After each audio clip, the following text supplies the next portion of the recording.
لا حول ولا قوة إلا بالله العلي العظيم. حسبنا الله ونعم الوكيل، نعم المولى ونعم النصير.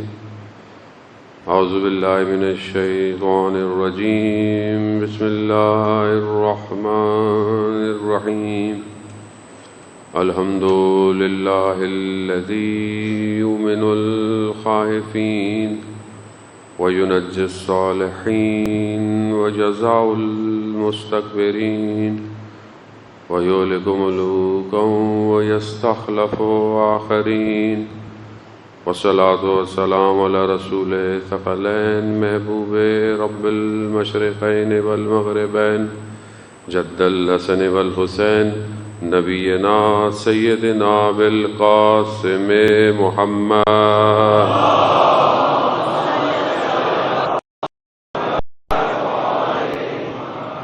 وعلى آلہ الطیبین الطاہرین المعصومین لا سیما بقیت اللہ فی الارضین روحی وارواحنا لتراب مقدم الفدا ولعنۃ اللہ علی اعدائہم اجمعین.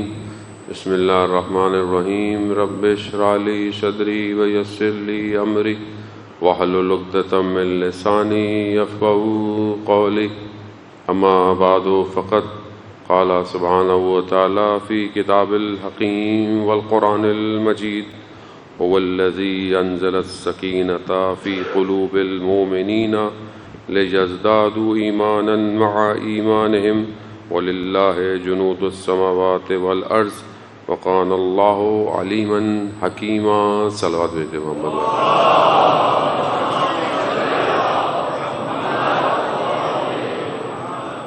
عزیزان محترم،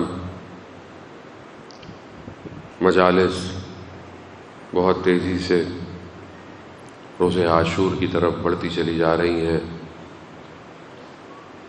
عاشورہ کا دن اپنے وجود میں اتنی وسعت رکھتا تھا کہ آج تک اس کا بیان دنیا میں اتنا ہو رہا ہے پھر بھی کم ہے. ایک دن اتنا طولانی تھا، یا یوں کہیں کہ اس ایک دن میں ہونے والے واقعات میں اتنی گہرائی تھی کہ ابھی تک عالم اس چشمے سے سیراب ہو رہا ہے. یہ اس ایک دن، ہم اس ایک دن کو بیان کرنے کے لیے اگر ان 2 مہینوں میں بھی دیکھے تو لاکھوں مجلسیں کرتے ہیں، مگر پھر بھی حق بیان نہیں ہو پاتا. اور ہم ان ایام کو مخصوص کرتے ہیں کسی نہ کسی شہادت سے، اور وہ بھی ہم سے برداشت نہیں ہوتا جب ہم اس کو بیان کرتے ہیں. مگر آپ قلب سید الشہداء کا تصور کریں کہ کس طریقے سے اس چند ساعتوں میں جناب سیدہ کے بیٹے نے ان ساری چیزوں کو اپنے وجود میں لیا. ہم تصور بھی شاید اصل فکر محال ہے. انسان، عام آدمی کا قلب کسی حادثے کو برداشت نہیں کر پاتا. آپ کے سامنے دنیا میں حادثے ہو رہے ہیں، آپ انسان کے آس پاس حادثے ہو جاتے ہیں، انسان غمناک شکار ہو جاتا ہے. اب آپ سوچیں کہ ایک قلب کی فزیکلی ایک لمٹ ہے برداشت کرنے کی، مگر وہاں پر آپ اس قلب کو دیکھیں اور اس چہرے کو دیکھیں کہ روایات کہتی ہیں کہ جتنا وقت عصر عاشور کے قریب ہو رہا تھا چہرہ اتنا نورانی ہوتا جا رہا تھا. تو یہ 2 ڈیفینیشنز کا جو فرق ہے، یہ ایک زمینی نیریٹو ہے، یعنی حقائق کو دیکھتا ہوا سامنے چیزوں کو، اور ایک الہی نیریٹو ہے اللہ کا. یہ کربلا ہمیں اس میں بہت سپورٹ کرتی ہے، اور یہی ہمارا مقصد بھی ہے کہ ہم اس کو سمجھیں. جان محترم، سید الشہداء علیہ الصلوۃ والسلام کی بارگاہ اتصال اور متصل کرنا، وجود میں اپنے آپ کو سید الشہداء کے ساتھ جوڑنا، اور یہ دنیا کو یہ میسج دینا بڑا امپورٹنٹ ہے کہ یہ امام کسی فرقے کا امام نہیں ہے، یہ انسانیت کی بقا ہے۔ اور اسی لیے آپ دیکھیں گے یہ سب ہو رہا ہے اور یہ چلتا چلا جا رہا ہے۔ مجلس اور عزاداری کو ہم صرف یوٹیلائز ہو رہے ہیں، اس کو زندہ خود خدا نے رکھا ہوا ہے، ہم یوٹیلائز ہو رہے ہیں۔ ہم یہ نہیں کہہ سکتے کہ ہم عزاداری کرتے ہیں اور ہم یہ کرتے ہیں، ہم کچھ نہیں کرتے، ہمارا کام نہیں ہے یہ کام سید الشہداء کا ہے۔ آپ کے سامنے اتنی مجلسیں ہوتی ہیں، اتنی نظر و نیاز ہوتی ہے، اتنا انسان آتا ہے، اور آپ یہ پوری دنیا میں ہو رہا ہے، کوئی یہاں تو نہیں ہو رہا۔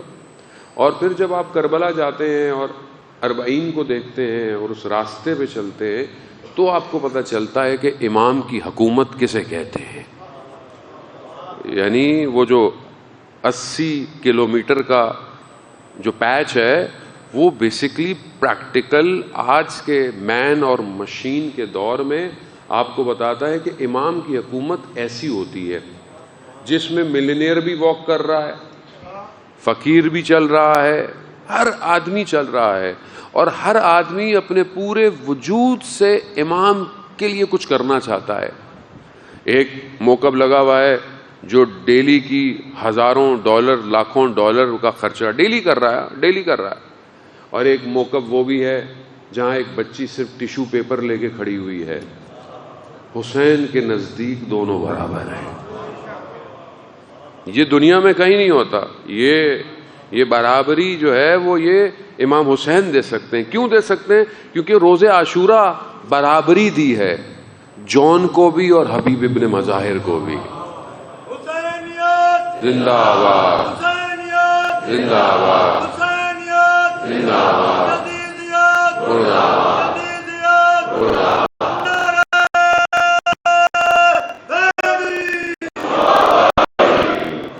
یہ میٹافورس ہے، یہ مادہ اس کو نہیں سمجھ سکتا، مادے میں رہیں گے آپ کو سمجھ میں نہیں آئے گا، آپ کو یہ محسوس کرنا پڑے گا۔ دنیا کا میڈیا اس لیے تو اترا ہوا ہوتا ہے اربعین پہ، یہ انڈرسٹینڈ ابھی تک دنیا چھپاتی رہی ہے، نہ دکھائیں، بٹ سٹل آپ کے سامنے جرنلسٹ آ رہے ہیں، دنیا کو یہ خبر آہستہ آہستہ مل رہی ہے، اور اب انشاءاللہ تو حالات ایسے ہیں کہ دنیا اور زیادہ فوکس ہوگی کہ یہ حسین کون ہے کہ جو 61 ہجری میں آیا تھا اور ابھی تک لوگ اس کے راستے پر اپنے آپ کو کٹانے کے لیے تیار ہیں۔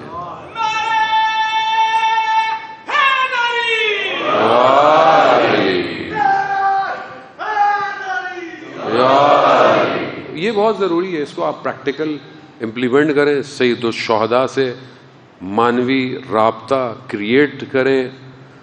سید الشہداء ہی وہ مانوی راستہ ہے کہ جو انسان کو متصل کر سکتا ہے۔ امام کسی کی کوئی چیز نہیں چھوڑتے۔ اقبال الاعمال میں روایت ہے باب زیارت کے باب کے اندر کہ جو شخص سید الشہداء کی زیارت پہ جاتا ہے، امام اسے اس کے آباء و اجداد کے نام کے ساتھ پہچانتے ہیں۔ امام پہچانتے ہیں، ایسا نہیں ہے کہ آپ بولے میں آ رہا ہوں، نو بڈی نوز کا کوئی مسئلہ نہیں ہے، but he nose who's coming، وہ جان رہے ہیں کہ کون آ رہا ہے۔ تو اپنے آپ کو، آیت اللہ شمس الدین بیان کرتے ہیں کاشان کے ایک عالم دین تھے، مجلس پڑھتے تھے، مشہور خطیب تھے، اچانک سے ایک بوڑھی سی خاتون جو تھی وہاں پر، اس نے ان کو روکا کہ شیخ ہماری بھی مجلس پڑھ دیں۔ انہوں نے اپنا اسکیجول دیکھا، انہوں نے کہا کہ دیکھیں میرے اسکیجول میں جگہ نہیں ہے، میں مجلس پڑھ رہا ہوں۔ تو ان کا کسی بھی وقت پڑھ دیں، بس تھوڑی سی مجلس پڑھ دیں، مصائب پڑھ دیا کریں آگے۔ انہوں نے جب اپنا دیکھا تو انہوں نے بولا دیکھا میرے پاس جو ہے نا وہ ظہر کے تھوڑا پہلے کا وقت ہے، دن کا وقت ہے، میں ظہر کے بعد یا کچھ ایسے تھوڑی دیر ہے، عموماً اس ٹائم استراحت کا ٹائم ہوتا ہے، دوپہر کا ٹائم ہوتا ہے، میں اس ٹائم کہا ٹھیک ہے، آتے رہے پڑھتے رہے۔ بوڑھی سی خواتین تھیں محلے کی، بزرگ خواتین بیٹھی ہوتی تھیں، یہ مصائب پڑھتے تھے چلے جاتے تھے۔ روز عاشور ان کا اسکیجول یہ تھا کہ یہ جتنی بھی مجالس ہیں وہ ظہر اثر سے پہلے پڑھ دیتے تھے تاکہ میں اپنے آپ کو اس کے لیے ضروری ہے اپنے آپ کو طاہر کرے، انسان پاکیزگی کی طرف چلا جائے۔ عزیزان محترم، آیت اللہ عابدینی اپنی اس بحث کے اندر اس موضوع میں بیان کرتے ہیں کہ اللہ تعالیٰ کیپیسٹی کے ساتھ چیزوں کو دیتا ہے. مثال حضرت ہاجرہ صفا اور مروہ کے درمیان میں دوڑ رہی ہیں. کیوں دوڑ رہی ہیں؟ حج آپ کے سامنے گزرا ہے، یقیناً آپ میں سے بہت سارے لوگ حج کر کے آئیں گے، خدا اس کو قبول فرمائے، اور ہم سب کو، باقی جو لوگ جو رہ گئے ان کو حج کی توفیق عطا فرمائے. صفا و مروہ میں دوڑ رہی ہیں پانی کی تلاش میں. حضرت اسماعیل ایڑیاں رگڑتے ہیں اور آب زمزم کا چشمہ جوش یعنی نکلنا شروع ہو جاتا ہے، نکلتا ہے اور پانی فلوٹ کرنا شروع کر دیتا ہے. حضرت ہاجرہ ایک دم آتی ہے اور علماء احادیث و روایات اس بات کو بیان کرتے ہیں کہ انہوں نے فوراً پتھروں کو رکھ دیا تاکہ یہ پانی ریگستان میں بہہ کر ضائع نہ ہو جائے. روک دیا، پانی کو روک دیا. پانی جوش میں نکل رہا تھا، چشمہ ایسی ہے نا، زمین سے پھوٹتا ہے، پھوٹا، فلوٹ کرنا چاہتا تھا، انہوں نے روک دیا. امام جعفر صادق علیہ الصلوۃ والسلام ارشاد فرماتے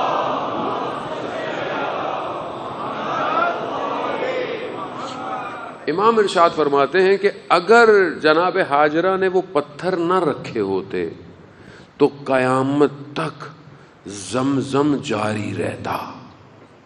جوش میں فرق ہے، ہاں، نکلنے ابلنے میں اور فلوٹ کرنے میں فرق ہے. نکل ابھی بھی رہا ہے لیکن فلوٹ نہیں ہو رہا. کہا اگر وہ یہ پتھر نہ رکھتی تو یہ قیامت تک دنیا میں فلوٹ کرتا رہتا. زمزم کے دریا ہوتے، زمزم کی نہریں ہوتی، مگر انہوں نے روک دیا.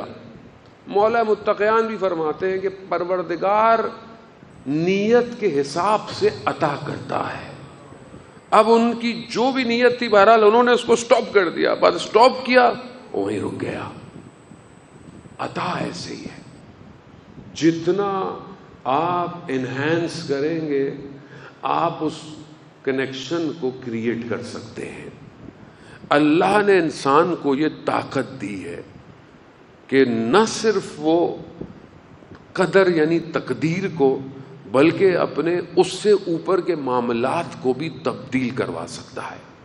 اب ذہن رکھیے گا، بات مشکل ہے تھوڑی سی لیکن امپورٹنٹ ہے، کیونکہ انسان جتنا اپنے آپ کو اپ گریڈ کرتا ہے ظاہری دنیا کے اندر، آپ اپنے آپ کو اپ گریڈ کرتے ہیں، آپ کی نالج بڑھتی ہے، آپ کی معرفت بڑھتی ہے، آپ کی پی آر بڑھتی ہے، آپ معاشرے میں اسی طرف سے ہوتے ہیں. پہلے شاید آپ چھوٹا سا کام کروانے کے لیے آپ کو مشکل ہوتی ہے، انسان علم حاصل کرتا جا رہا ہے، گھر بیٹھے بیٹھے اپلیکیشنز ہے، پہلے بینک جانا تھا، ڈپازٹ کرانا تھا، بل دینا تھا. انسان اپ گریڈ ہو گیا، ون ٹچ پر انسان سارے کام کرتے چلا جا رہا ہے، گروئنگ ہو رہا ہے، انسان گرو کر رہا ہے. جتنا انسان اپ گریڈ کرتا رہے گا اتنا اس کی وسعت بڑھتی چلی جائے گی. مجلس صرف لوگ سنتے تھے جو بیٹھے ہوتے تھے، اب مجلس پوری دنیا سن رہی ہے. گرو کیوں گرو ہو رہا ہے؟ انسان تسخیر کر رہا ہے قدرت الہی میں، ڈیٹا ایکسٹریکٹ کر رہا ہے، اس قابل ہو گیا ہے کہ ہوا کی فریکوینسی کو ڈیکوڈ اور انکوڈ کر رہا ہے. پہلے اس کو نہیں پتا تھا کہ اتنی فریکوینسیز ہیں، اس کی ڈفرینس ہوتی ہے، اور میں اس فریکوینسی میں ڈیٹا پیکٹ کو بھیجوں گا پوری دنیا میں جائے گا، آپ کے سامنے ہے. وسعت بڑھتی چلی جا رہی ہے. اب جتنی انسان کی ذہن کی سوچ ہے، دعا جو ہے وہ مومن کا اسلحہ ہے. صرف دعا مانگنا انسان کے لیے دروازوں کو کھول دیتا ہے. لیکن انسان اگر اپنی دعاؤں پر ایمان لے کر آئے، دعا مانگنے کے طریقوں پر ایمان لے کر آئے، دعا کہتے کسے ہیں اور کس طریقے سے اس کی بارگاہ میں جایا جاتا ہے. تو یہاں پہلی چیز طہارت ہے، پانی. طہارت ظاہری، طہارت باطنی. طہارت ظاہری کیا ہے؟ انسان نجاست کو دور کرے. وضو کرنا طہارت ہے. آخر اللہ نے پانی میں ایسا کیا رکھا ہے کہ وہی پانی آپ، ویسے لوگ کچھ بھی کرتے رہے لیکن ایک سیٹ رول کے حساب سے اگر اس پانی کو بہایا جائے، چہرے کو دھویا جائے، بازو کو دھویا جائے، سر کا مسح کیا جائے، انسان کسی اور عالم میں انٹر ہو جاتا ہے. بہت سادی سی مثال ہے اور ڈیلی کی مثال ہے. آپ بہترین صاف کپڑے پہنے ہوں، کربلا کی زمزم پیا ہوا ہو، مکہ میں کیوں نہ کھڑے ہوئے ہوں، وضو نہیں 1000 رکعت پڑھ لیں، خدا نے ایک بھی قبول نہیں کرنی. کیوں؟ کیونکہ راز ہے. پانی جس طریقے سے اس نے چاہا ہے. روایات میں پانی کو معصومین کے امام کہا گیا ہے. جیسے ظاہری پانی ظاہری طہارت کرتا ہے، امام انسان کے باطن کی طہارت کرتا ہے. پانی جب تک انسان اس چشمے سے کنیکٹ نہیں ہو رہا جو وصل ہے اس عالم سے کہ جہاں سے سب کچھ اتر رہا ہے، امام وہ ہے.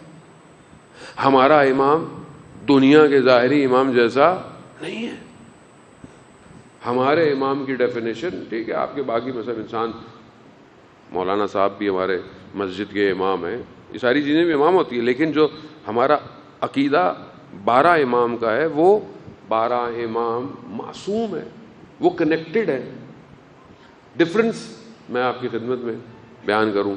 بریکٹ بہت سارے ہیں آج، آپ دیکھتے ہیں کہ آپ اتنے اسمارٹ ہیں کہ ان ساری چیزوں کو کنیکٹ کرتے ہیں. اللہ ایک ہی چیز کو 4 ڈفرنٹ جگہ پر بھیجتا ہے. کس چیز کو؟ ابتلا، امتحان، آزمائش. عام مومن، عام جو شخص جو ظالم ہے، صحیح نہیں ہے، اس کے اوپر جب امتحان آتا ہے، عذاب آتا ہے، آزمائش ہے، تو وہ اس کو ادب کرنے کے لیے، ایک ہی چیز ہے اس کو ادب کرتی ہے.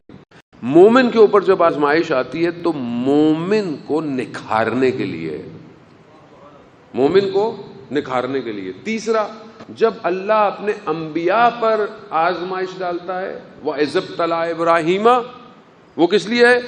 تاکہ انبیاء کے درجات کو کمال پر لے کے جائے.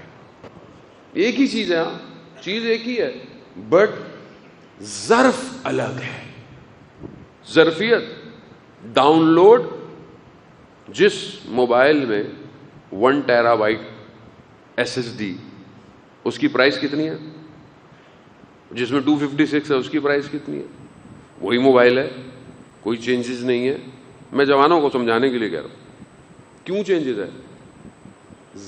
جو قیمت ہے وہ ظرف کی ہے، اتنا ڈیٹا اس میں آ سکتا ہے. یہ تو دنیاوی رول ہے کہ جتنا ڈیٹا ریسیو کر سکتے ہو تمہاری قیمت بڑھ جائے گی.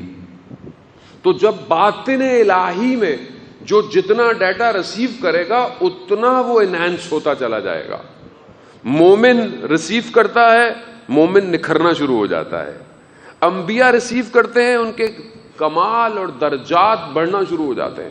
اور جب اولیاء خدا اس آزمائش کو ریسیو کرتے ہیں تو خدا کرامات کو ان کے وجود سے ظہور دیتا ہے اور وہ ہدایت کا باعث بنتے ہیں.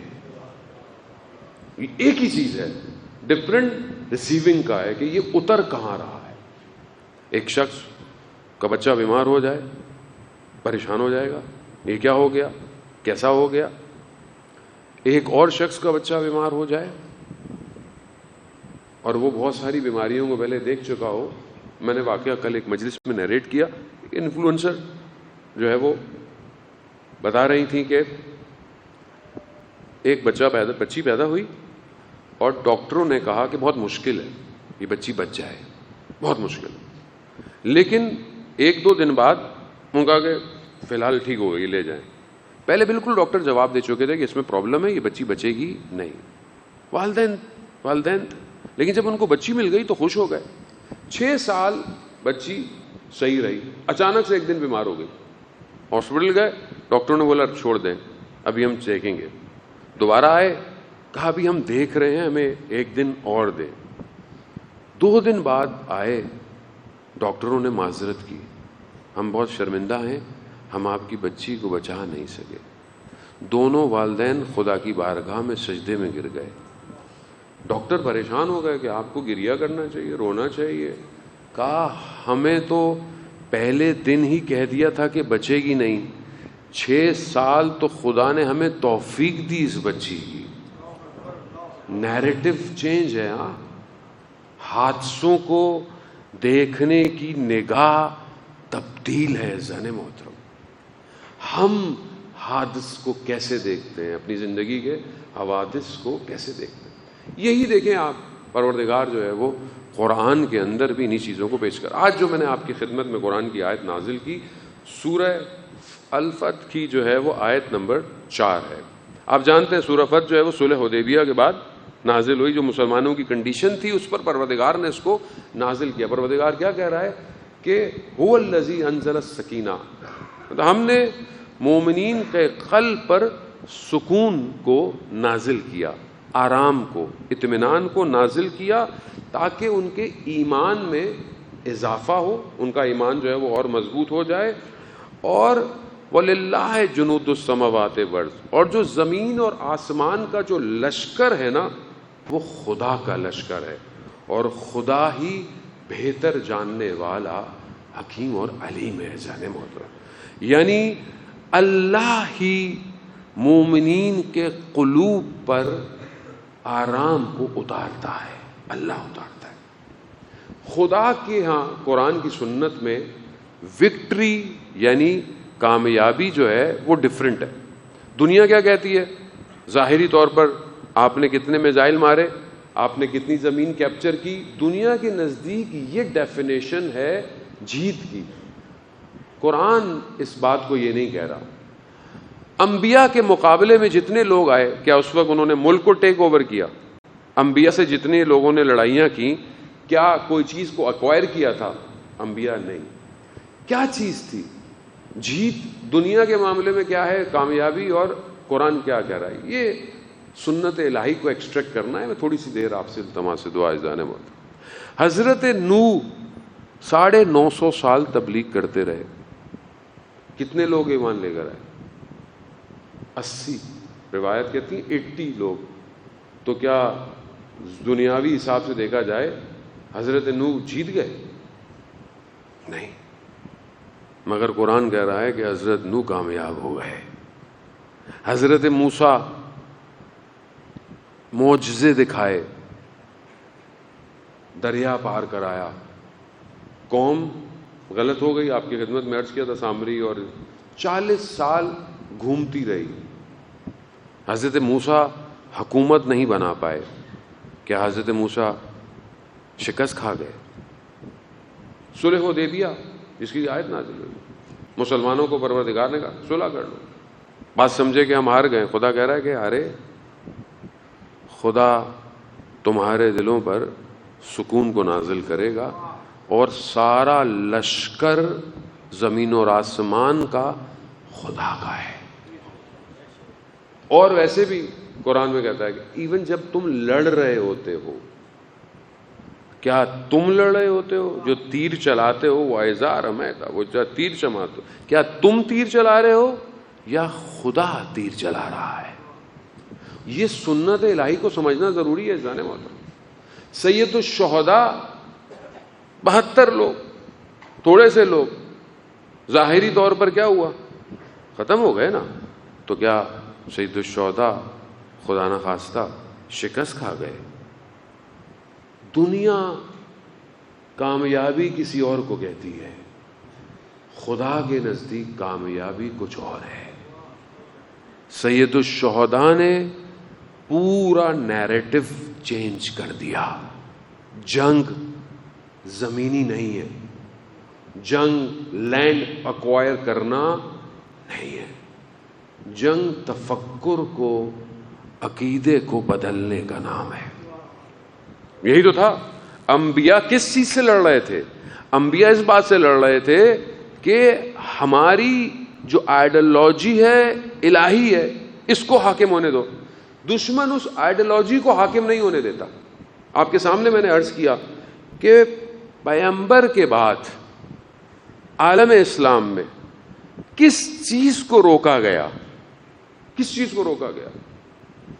ابن الحدید جو شرح نہج البلاغہ فرماتے ہیں, اور بہت سارے اور بھی لوگ, بہت سارے اور جو کہ دوسرے مسلک کے لوگ ہیں, جنہوں نے کتابوں کو لکھا ہے. جارج جورڈاگ جو کرسچن ہے, جس نے مولا کائنات پہ کتاب لکھی ہے, گوگل کریں, چیٹ جی پی ٹی ہے, بہت ایزیلی آپ کر سکتے ہیں. The voice of human justice book ہے. ان سب نے ایک چیز بڑی سادی سی بات کی ہے. کیا کی ہے کہ بغض علی میں علی کے فضائل چھپاتا رہا, اور دوست اپنی جان کے خوف سے جناب امیر کے فضائل چھپاتا رہا. مگر پھر بھی پوری دنیا میں اگر سب سے زیادہ فضیلت ہے تو وہ امام علی کی ہے.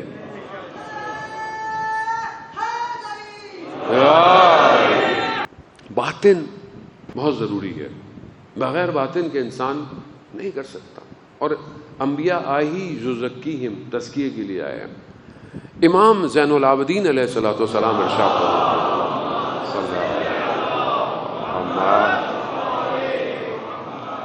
امام ارشاد فرماتے ہیں, زرارہ ایک امام کا بھی شاگرد ہے, صحابی ہے, امام کی خدمت میں پہنچتا ہے.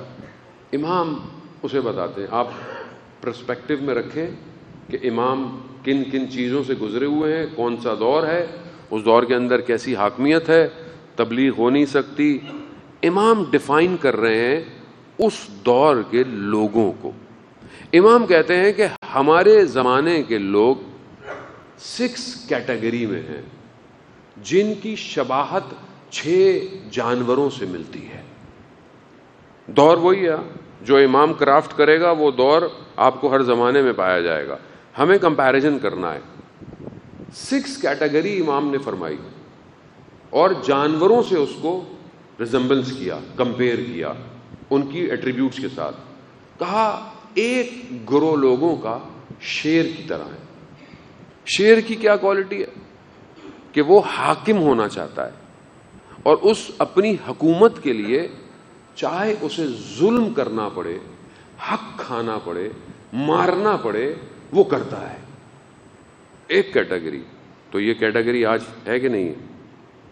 آج یہ ایک کیٹیگری چاہے جتنا بھی ظلم ہو, فلسطین کے 22,000 بچے مار دیے جائیں, قتل و غارت ہو, اس سے کیا فرق پڑتا ہے؟ ہمیں رول کرنا. نہتے لوگوں کو مار دیا جائے, کوئی آواز نہیں اٹھائے. ظلم جتنا بھی ہو, جبر جتنا بھی ہو, ہر جگہ کوئی فرق نہیں. اس طبقے کو کچھ نہیں ہوتا. لوگ کہتے ہیں نا کہ انسان نہیں ہے, انسان نہیں ہے. امام نے پہلے کہا یہ جانور ہے. کون سے؟ شیر کی طرح. دوسری کیٹیگری امام فرماتے ہیں, دوسری کیٹیگری انسانوں کی بھیڑیے کی طرح ہے. بھیڑیا جو ہے وہ کیا کرتا ہے؟ بھیڑیے کی صفات جو ہے وہ کیا ہے؟ بھیڑیا جو ہے وہ ظاہر کے طور پر, یعنی انسان کو جو ہے وہ ایسا کرتا ہے کہ وہ کیٹیگری انسانوں کی کہ جو ظاہر دکھا رہا ہے وہ نہیں ہے, اور اپنے خوف اور ترس کے ذریعے سے لوگوں کو دبانے کی کوشش کرتا ہے. بھیانک ہے. ظاہری طور پہ ایک بھیانک چیز دکھائی جا رہی ہے. یعنی دین کو کس طریقے سے بیچا جائے. ظاہر خوف ہے لیکن اندر سے کچھ اور ہے. یہ وہ کیٹیگری ہے کہ جو دین کو, اپنے دین کو کیا کرتی ہے؟ وسیلہ قرار دیتی ہے دنیا کا. ظاہری طور پر دیندار ہے, شکل دیندار بنائی ہوئی ہے, ہاتھ میں تسبیح بھی پکڑی ہوئی ہے, ماشاءاللہ بھی کر رہی ہے پبلک. وہ کام کیا کر رہی ہے؟ یہ جوان میرے سے زیادہ بہتر جانتے ہیں کیسے کیسے لوگ آپ سوشل میڈیا پہ دیکھتے ہیں. اللہ کا کرم ہے بھائی, یہ سب اللہ کا کرم ہو رہا ہے ان کے اوپر. یہ ظاہر دیندار ہے مگر دین دنیا کے لیے ہے. صدر اسلام میں بھی آپ دیکھیں ایسے لوگ سارے تھے, ظاہری طور پر دیندار تھے مگر اسلام ایسا لے کر آئے لوگ. اسلام اس لیے لائے کہ اپنی دنیا بچانی تھی انہوں نے. تیسری کیٹیگری, یہ سب باتیں ہیں, اس کو اب میں آپ کو مزید کنیکٹ کروں گا. یہ سب باتیں ہیں, اندر ہے, سامنے وہی ہے. یہاں میں بریکٹ میں آپ کو بتا دوں یہ باتیں کیوں امپورٹنٹ ہے. آیت اللہ ملا کلی حسین حمدانی رضوان اللہ تعالیٰ علیہ بہت بڑے عالم دین تھے. نجف اشرف میں امام کی زیارت پہ جاتے تھے. ابا یہاں پہ ہوتی تھی، واپس آتے تھے ابا اوڑھ کے آتے تھے. شاگرد نے روک لیا، کہا کہ آپ جاتے تو صحیح ہیں، واپس ایسے کیوں آتے ہیں؟ کہا جب میں زیارت کرتا ہوں تو مولا کرم کرتے ہیں، میری برزخ کی آنکھ کھل جاتی ہے، میں لوگوں کی حقیقت دیکھنا شروع کر دیتا ہوں. جو اصل شکل ہے وہ یہی کیٹیگریز ہے نا، اندر سے باہر سے جیسی بھی ہو. لیکن میں نہیں چاہتا، کیونکہ یہ کیفیت میری تھوڑی دیر کے لیے ہوتی ہے پھر ختم ہو جائے گی، تو میں نہیں چاہتا میں کسی کو جج کروں، بعد میں جج کروں. پھر شاگرد نے بولا کہ میرے بارے میں بتائیں میں کیسا ہوں. تو انہوں نے کہا رہنے دو، نہ پوچھو تو بہتر ہے. نے بہت اصرار کیا تو انہوں نے بولا تمہاری جو نفس ہے وہ گدھے کی طرح کا ہے. نفس کیفیت ہے، بہرحال وہ بھی نفس کی شکل ہے. تو یہاں امام کہتے ہیں تیسری کیٹیگری انسانوں کی لومڑی کی طرح ہے. لومڑی اپنی چیزیں، یہ وہ طبقہ ہے جو بزنس مین طبقہ ہے، تاجر. جب کوئی چیز خریدنی ہو دوسرے سے تو اس کی برائی کرتا ہے، اور جب کوئی چیز بیچنی ہو تو اس کی تعریف کرتا ہے. یہ طبقہ معاشرے میں آپ دیکھیں، آپ کو پلاٹ اپنا بیچنے چلے جائیں، یہ تو صحیح نہیں ہے، یہاں پہ تو روڈ بھی نہیں بنے گا، یہاں بڑا مسئلہ ہے یہ وہ. اور وہی جب اس کو بیچنا پڑ جائے، اس سے بہتر آپ کو پورے DHA میں پلاٹ نہیں ملنے والا. اس کے سامنے یہ ہوگا، اس کے سامنے یہ ہوگا. کوئی بھی چیز آپ دیکھیں دنیا جہان کی، اپنی چیز بیچنی ہو تعریفیں، دوسرے کی. یہ طبقہ ہر دور میں پایا جاتا ہے. امام تشبیہ دے رہے ہیں. آگے اگلی کیٹیگری امام کہتے ہیں ایک طبقہ سور، خنزیر، پگ کی طرح ہے، جس کے اندر کیفیت زنانہ ہے، خاتون کی طرح ہے، اور شہوت اتنی زیادہ ہے، لسٹ اتنی زیادہ ہے کہ جب بھی برے کام کی دعوت دی جائے تو فوراً اس کو قبول کرتا ہے. انٹرنل کیفیت ہے، ہاں یہ سب اندر کی کیفیت. لسٹ، شہوت انسان کو برباد کر دیتی ہے. انسان تباہی کے دہانے پہ چلا جاتا ہے. یہ آج کل سوشل میڈیا، اس کے الگورتھم، یہ انسان کو تباہی کی طرف لے کے جانے کے لیے اچھائی بھی. ہاں لیکن میں جوانوں سے کہہ رہا ہوں کہ جب تک آپ کی زندگی میں رول نہیں ہوگا، you can not stop. This is drug addiction. Dopamine create کرتا ہے یہ میڈیا، یہ آپ کو سائیکو کی طرف لے جاتا ہے. یہ آج قتل ہو رہے ہیں، آپ دیکھیں قتل ہو رہے ہیں. انفلوئنسر نے کچھ کہہ دیا، فوج سامنے والے یہ نہیں کہا، جا کے اس کو قتل کر دیا. آپ دیکھیں دنیا کہاں پہنچ گئی ہے. نشہ، یہ نشہ ہو گیا ہے. تو یہ سور کی شکل سے ہیں اصل میں. اگلی کیٹیگری سیکنڈ لاسٹ امام کہتے ہیں کچھ لوگ زمانے میں کتے کی طرح ہیں. کل ان کی لینگویج اتنی بری ہے کہ لوگ ان سے بات کرتے ہوئے گھبراتے ہیں. یہ ایسی ویکیبلری یوز کرتے ہیں، میں ممبر پہ ظاہر ہے الفاظ بھی استعمال نہیں کر سکتا، کہ لوگ کہتے ہیں رہنے دیں، عزت اسی میں ہے، ان سے بات ہی نہیں کی جائے. اگلا حصہ اور خطرناک ہے. یہ وہ لوگ ہیں جو اپنے گھروں میں شور مچاتے ہیں، گھر والوں کو دباتے ہیں. گھر والے ان کی اس کیفیت کی وجہ سے ڈر کے رہتے ہیں. خدا نہ خواستہ انسان باہر اچھا ہو، گھر میں ایسا ہو. امام کیا فرماتے ہیں؟ روز قیامت یہ کتوں کی صورت میں اٹھائے جائیں گے.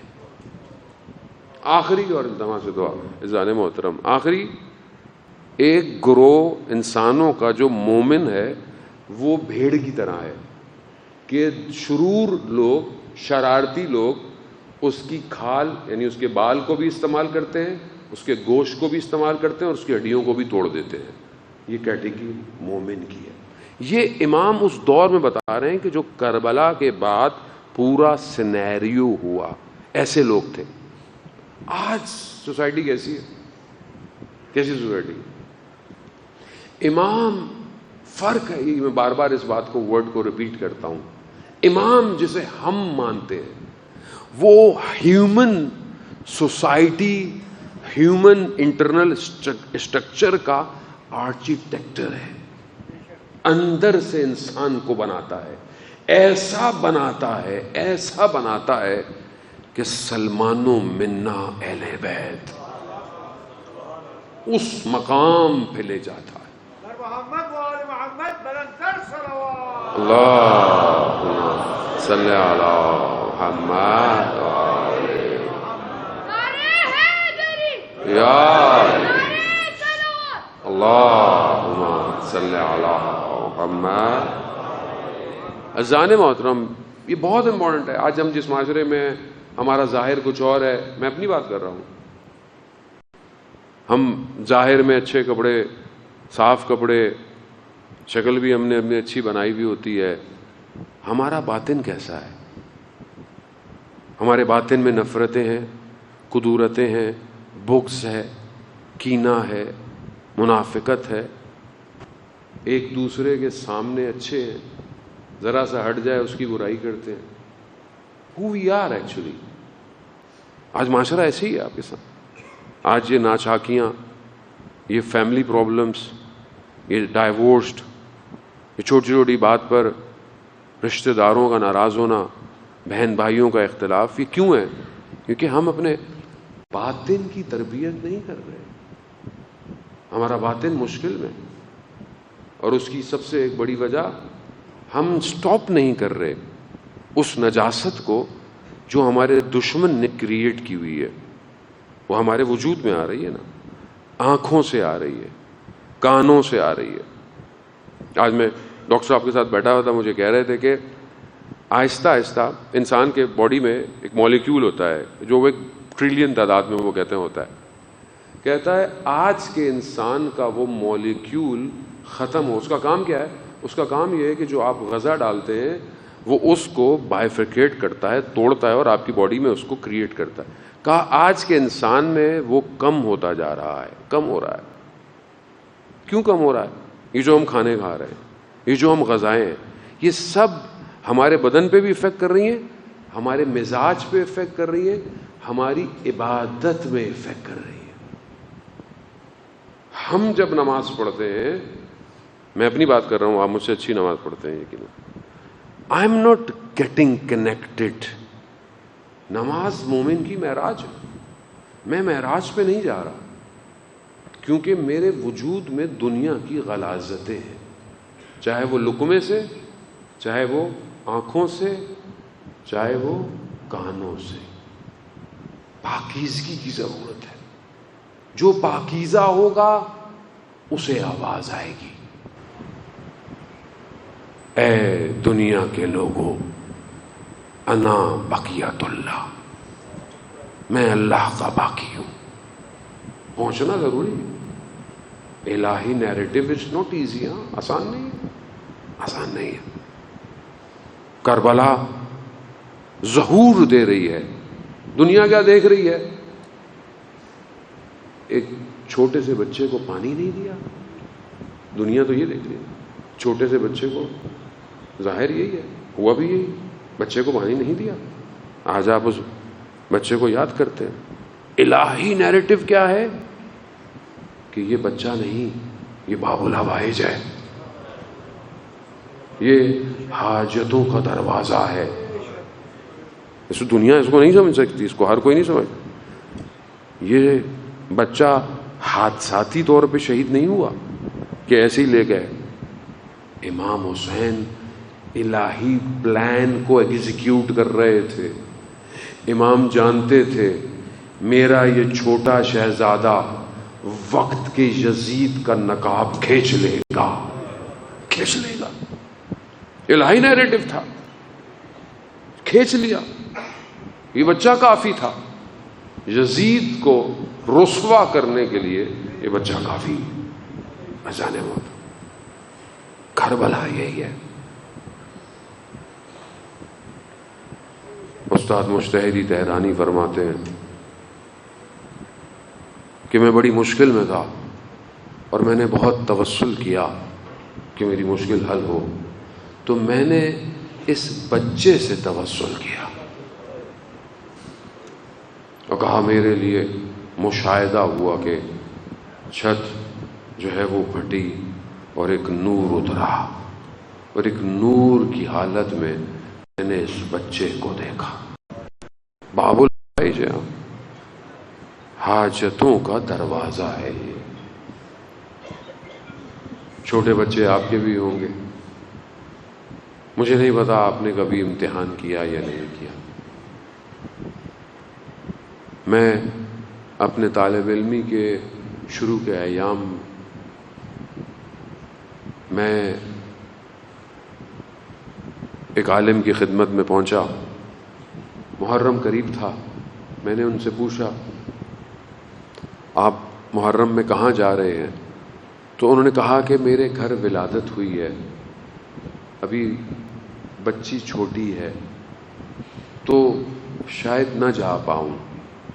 اس وقت میرے یہاں اولاد نہیں تھی، تو میں اندر سے بڑا ٹوٹا کہ خدا اگر مجھے اولاد دے مگر میری اولاد کو میرے لیے ایسا نہ کرنا کہ میں حسین کی اولاد کی خاطر اسے ترجیح دوں۔ کرم کیا خدا نے، میں ہمیشہ اپنے پہلی اولاد کو 12 دن کا چھوڑ کے گیا، میں جانے موت۔ اور جب 6 ماہ کا میرا بیٹا ہوا تو میں نے اپنے آپ کو ٹیسٹ کیا، کیا میں اسے خدا کی بارگاہ میں دے سکتا ہوں؟ تو میں نے اپنے آپ کو بہت کمزور پایا، نہیں دے سکتا۔ مگر وہاں سب ختم ہو گیا، سب لٹ گیا۔ نہ جانے کیا استغاثہ امام حسین نے بلند کیا، خیموں میں تلاطم شور سمجھنا شروع ہو گیا۔ امام خیموں میں آئے، امام نے کہا ابھی تو ہم زندہ ہیں، اور ہم نے کہا تھا جب تک زندہ ہیں تو خیموں سے شور نہیں آنا چاہیے۔ کہا جب سے آپ نے غربت کا اعلان کیا ہے اس بچے کو کسی آغوش میں آرام نہیں آ رہا۔ امام نے اس بچے کو اپنی آغوش میں لے لیا۔ بچہ پیاسا ہے، کہا دیجئے میں اسے پانی پلا کے لاتا ہوں۔ ایک چھوٹی سی بچی بھی دیکھ رہی ہے کہ بھائی میرا پانی پینے جا رہا ہے۔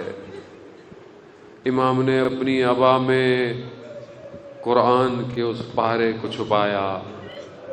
کہتے ہیں امام بڑے اور ایک اونچائی پہ پہنچے، دشمن بھی سمجھا کہ امام قرآن لے کر آئے ہیں، جیسے ہی عبا ہٹی قرآن تو نہیں تھا، قرآن کا پارا ضرور تھا۔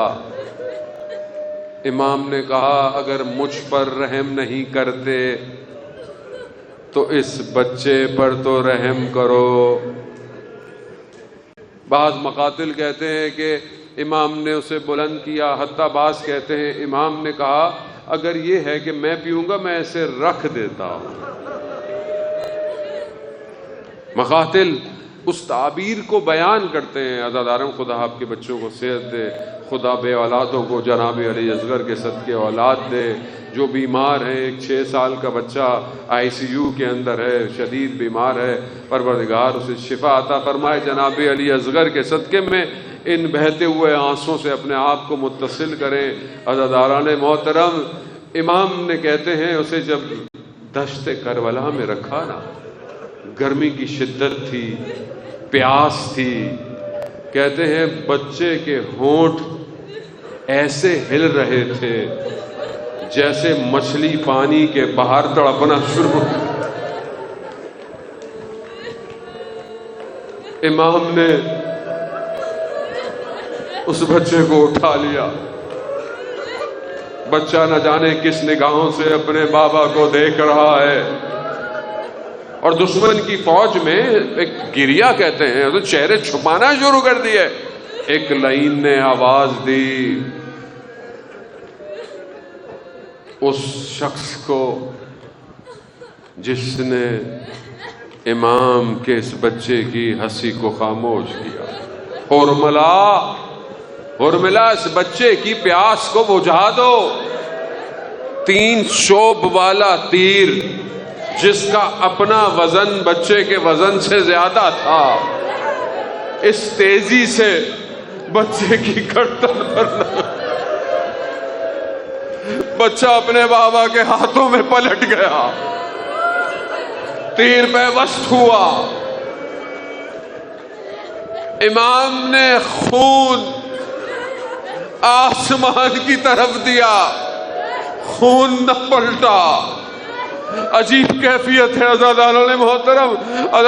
امام پانی لے کر پانی کے لیے لائے تھے نا، اب کس حالت میں اس ماں کے پاس لے جائیں جو اس انتظار میں میرا بچہ پانی پینے گیا۔ تبھی تو آپ سنتے ہیں نا، امام کے لیے یہ چھوٹا سا بدن بھاری ہو گیا، ایک قدم آگے بڑھاتے ہیں، ایک قدم پیچھے ہٹاتے ہیں۔ انا للہ و انا الیہ راجعون۔ امام سے یہ بدن اٹھایا نہ گیا۔ بعض مقتل، بس ایک دو منازلیں اور پھر آپ شبیہ جھولا جناب اصغر آئے گا۔ خدا اس جھولے کے صدقے میں آباد کرے بے اولادوں کو۔ عزیزان محترم، بعض مقتل کہتے ہیں امام بچے کو خیمے لے کے گئے، مگر اس سے پہلے کہ ماں کی روح پرواز کر جاتی، امام بچے کو لے آئے۔ خیموں کے پیچھے ایک ننھی سی قبر بنائی۔ غربت سید الشہداء ہے، غریب ہے حسین، تلوار کی نوک سے قبر کھود رہا ہے۔ تپتے ہوئے صحرا میں علی اصغر کو دفنایا، آواز آئی حسین کھڑے ہو جاؤ۔ امام حسین سے کھڑا نہ ہوا گیا۔ عزیزان محترم، بس ایک منزل اور، مصیبت رکی نہیں۔ یہ وہ بچہ ہے جو 3 دفعہ شہید ہوا۔ ایک تیر سے نہر ہوا، خیمے جب اجڑ گئے، انہوں نے کہا ایک بچہ بھی کہیں تھا، رات کی تاریکی تھی، کہیں تھا، اس کا بدن کیسے نکالیں؟ انہوں نے اندھیروں میں نیزوں کو ہاتھ میں لیا، دشت کربلا میں لگاتے ہوئے ایک نیزے پر ام رباب کی کمائی باہر آ گئی۔ یہ دوسری شہادت، تیسری شہادت میں نہیں پڑھوں گا کہ کس طریقے سے ایک ننھے سے بچے کے سر کو جدا کیا۔